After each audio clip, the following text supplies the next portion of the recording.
And the more we went, the more innocent we was. And the more the Lord dealt with us, you know. And he just sent that raw and power. We just have to go back the next night. My health was bad way back there then. Well, I wasn't able to go out in the night or anything, hardly able to do anything. But still, the Lord made me able when I got started in this. And the Lord was really a dealing with us. One night, children, I had a dream. Clear down through my life, and especially in my Christianity life since I've been a Christian, the Lord has showed me so many things and told me so many things in dreams. And when I have a certain kind of a dream, will I know there's more to it than just a dream. I know the Lord's trying to tell me something. And so one night I dreamed, now listen to this. I thought we was out there in the Dalesburg church in that revival.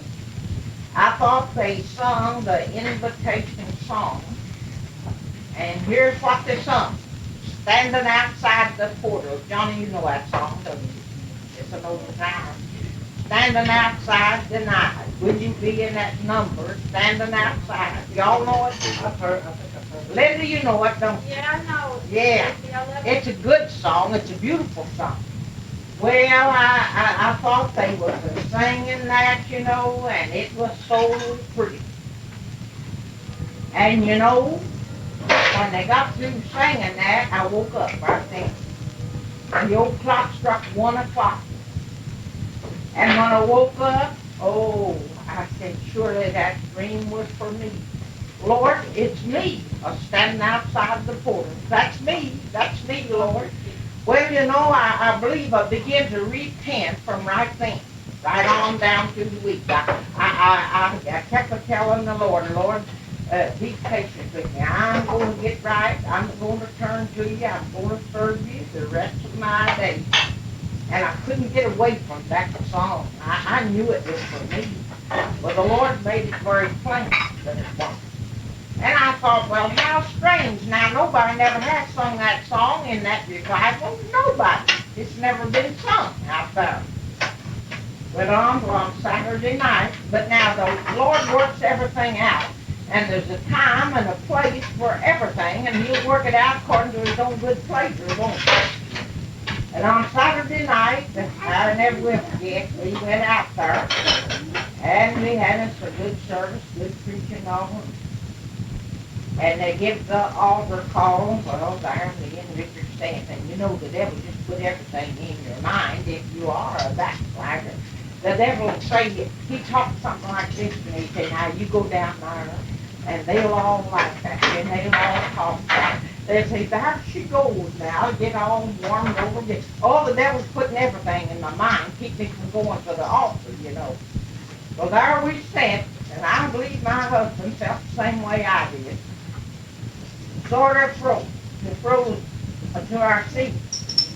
And after they had the invitation song and the altar call, poor little Nelson, he got up and he said this. He said, I believe honestly there's people here that ought to come to an altar tonight. And he said, we're going to extend the altar call just a little further and give them a little more chance here. And he said, Martha was the doing the singing, the leading the singing man. He said, Martha, I want you to sing that now to show you how the Spirit of the Lord works. He said, Martha, I want you to sing that song, standing outside of the porch. Nobody never had sung it. I never told my dream to a living soul. I haven't even told my husband. Well, maybe you think I didn't have a funny feeling when I said that. They started to sing, and when they started to sing it was exactly like I heard it in my dream. Just the same thing. And there it was, and the Lord was pointing it out to me so plain. He said, now there it is. There's your change. There's your change. There it is. Well, I said, Richard, I believe we better get saved tonight, don't you? He said, yes, I'm ready. We got up, we went down there, and I knelt at one end of the altar, and he knelt there. The women got around me, the men got around him. And the Lord, He knows all of our fears and everything that worries us or bothers us. He knows more about us than we know ourselves. And I do have a heart ailment, which bothers me more about that then than it does now. And I had told the Lord a lot of times during the last few days since it had this dream, that's why, Lord, if I have to stay there and pray so hard and so long, like a lot of people that I have seen, I don't know if my heart is going to hold up or not. And that bothered me a little bit, That bothered me a little bit. Well, the Lord knows how to take care of it all, don't He? And I didn't pray but a very few minutes. And all of a sudden, there wasn't nothing else to say. I just stopped praying. And I said to myself, oh Lord, why can't I pray? He said, get up. You're praying. I just got up. The Lord saved me in a quiet, light way. And yeah, a lot of times they shout all over the place, but I didn't right then. But down in here, there was some rejoicing and shouting going on, way down in my heart, There was some rejoicing and shouting going on. And I just got up and took Sister Opal by the hand. I said, the Lord has saved me. Turned around, walked back to my seat and sat down. But I remember, as I told you a while ago, how good everybody looked at me. As I walked back, I seen that I was completely changed. I said, yes, Lord, yes, you've done something for me. I'm different. I began to realize that I was completely different. Well, the Lord saved me, and my husband, he got saved too. We both got saved in that revival. Well, we come home rejoicing that night and I feeling good. And I've heard Brother Purcell say that Sister Pugh was saved in such a quiet way that he really doubted if I really got the blessing. He said, actually, he sort of doubted it when I went back to my seat. He said to himself, I'm kind of afraid she ain't went deep enough. But he said it wasn't very long till I began to see she really did have the blessing. The devil didn't hold me down for very long. I soon forgot about that heart ailment. And I'm kind of loud now, have been ever since. Yeah. And so, well, we just got started going, and in the same revival, we were both sanctified. Well, the Lord just done wonders for us. And He had a blessing every time we turned around. We just got started to go to church. We'd go high 30 nights a time. Never miss a night where I hadn't been able to go nowhere. See, the Lord's able to make us able. I do my work the next day and feel very well. Go to church that night. Well, I kept that up. We was having time of our life. But now, we didn't get in very much too quick.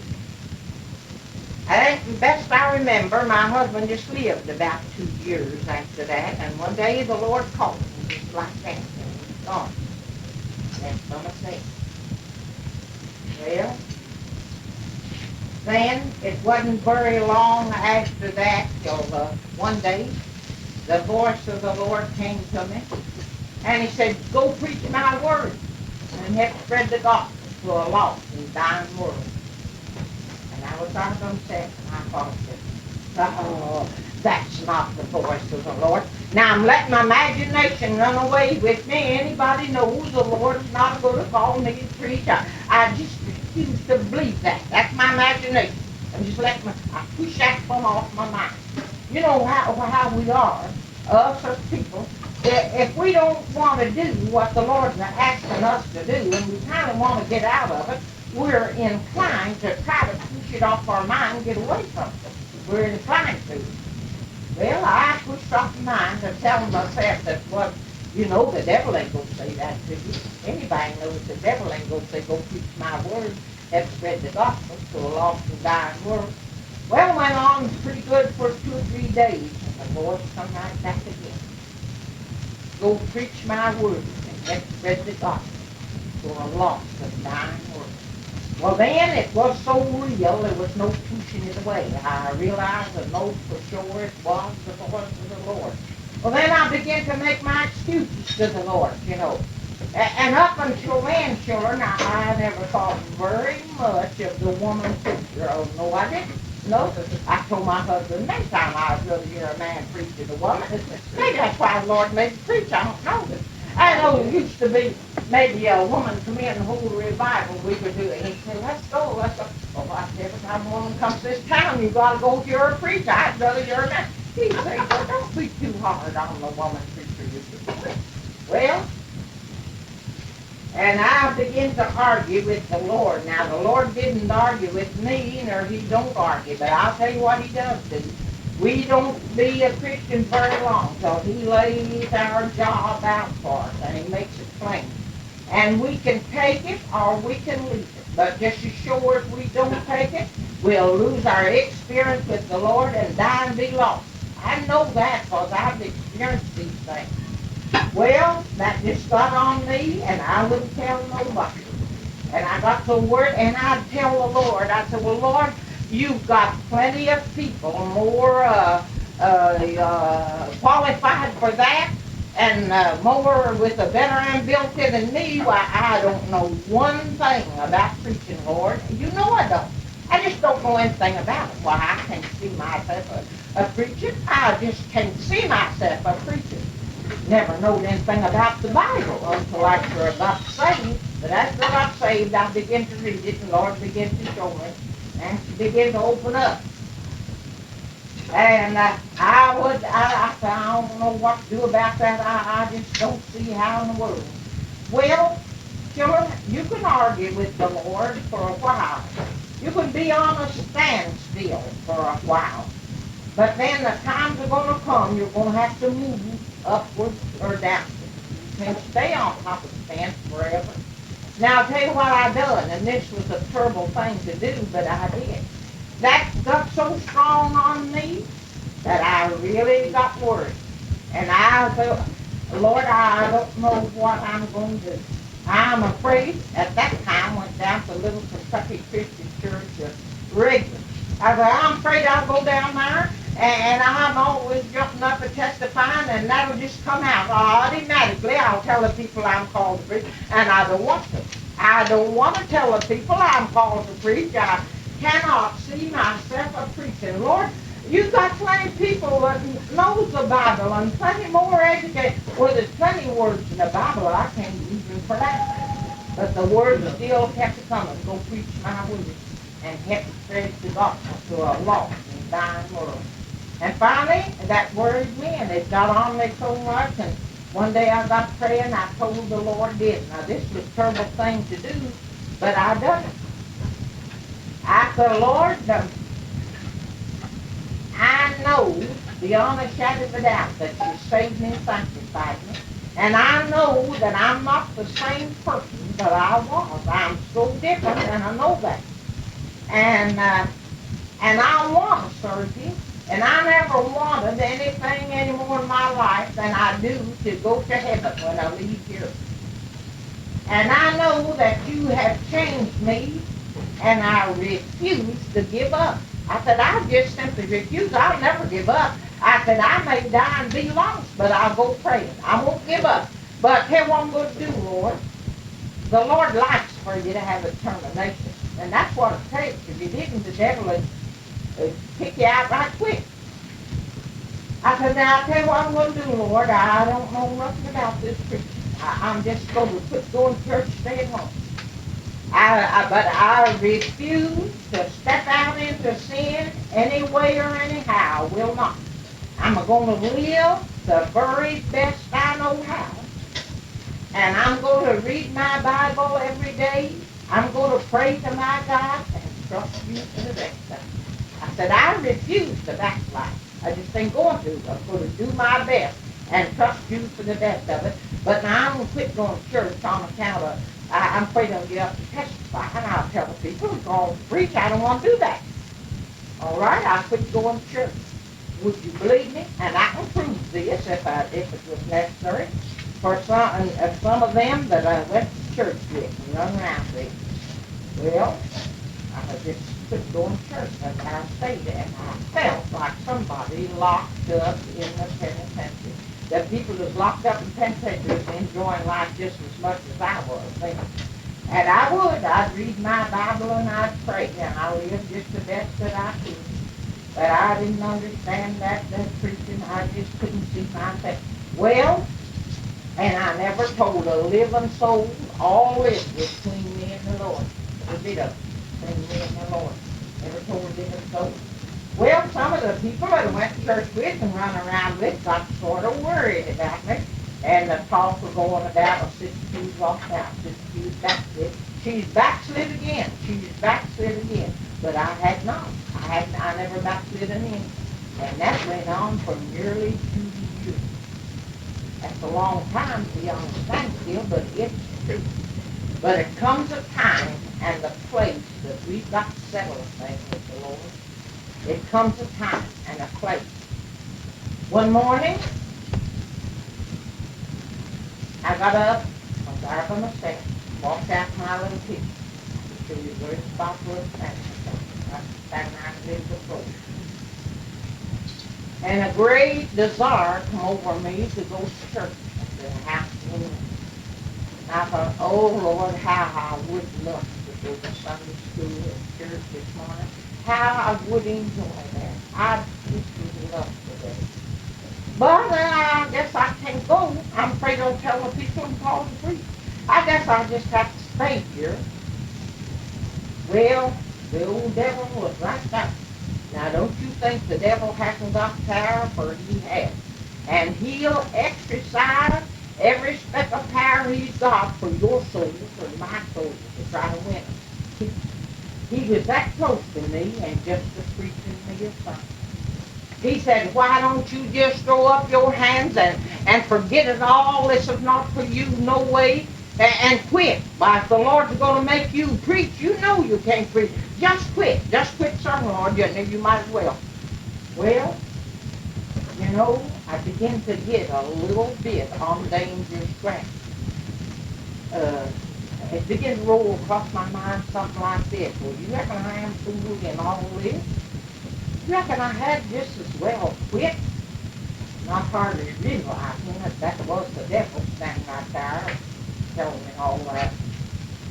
But I thank the good Lord for that little verse of scripture in the Bible where he said, I'll not let you be tempted more and above what you're able to bear. But in the time of your temptation, I'll make a way for your escape. Well, the Lord done just that for me that very morning, and I thank him for it today. All right. It was 3 of us standing there. I was here, the devil was there, the Lord was right here. And the Lord spoke to me very plainly again. Just as plain as I'm talking to you. What do you think he said? He had not changed one bit. He said, go preach my word. Have spread the gospel. That's right. To a lost and a dying world. And then he went a little further than that time. He said, if you don't, I'll push you out of the way and put somebody else in that will. Well, he'll do that if we don't mind it. You see what that would mean. And when he said that, children, there I stood in the middle of the floor. And right down in front of me, my, I saw a horrible picture. A picture I'll never forget as long as I live. Sometimes the Lord has to shake us right over the pit itself to show us where we're going to go if we don't go his way. I looked down, great, big, dark. I never did see the bottom of it. The worst, the terriblest picture I ever saw in my life, right there in front of me. And the Lord had just said, if you don't, I'll push you out of the way, put somebody else in the will. Well, I know where I was going to land. He was making that thing. Oh, tears began to roll down my face. I began to cry. There I stood and crying and praying. I guess anybody come around and see me, they thought it was crazy. They'd have thought I was standing there by myself, but I wasn't by myself. that the Lord was on my right side and the devil was on my left. But there's one thing the old devil cannot stand. There's one thing we can fight him with and always win, and that's prayer. When we start praying, the devil's got to fade away and get out of the picture. He's got to. And I prayed something like this. I still remember how I prayed. I said, oh, Lord, you know all about me. And I'm glad that you do. And I don't want to go to that terrible place that you call torment down there. I don't want to go there. I say, Lord, please don't push me out. Don't do that to me. Lord, you know I want to serve you. You know I want to go to heaven with you more than I ever want anything in my life. Now, Lord, I'll tell you what I'm going to do right now, right here, right now. I'm going to surrender my will to your will.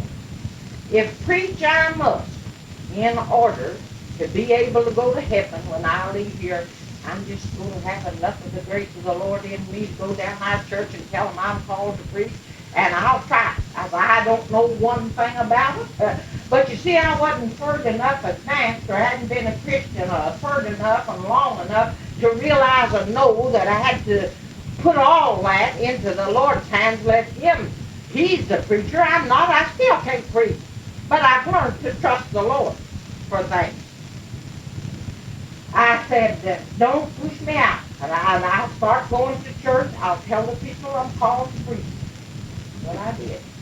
Honey, I come out of that little house of preaching, I'm still a preacher. Every time I get a chance, an opportunity, I'm still a preacher. And there never has been a time yet, there never has, that I've had to get up in a church or in anybody's home or anywhere to preach a little message. There never has been a time of what the Lord wasn't right there to help.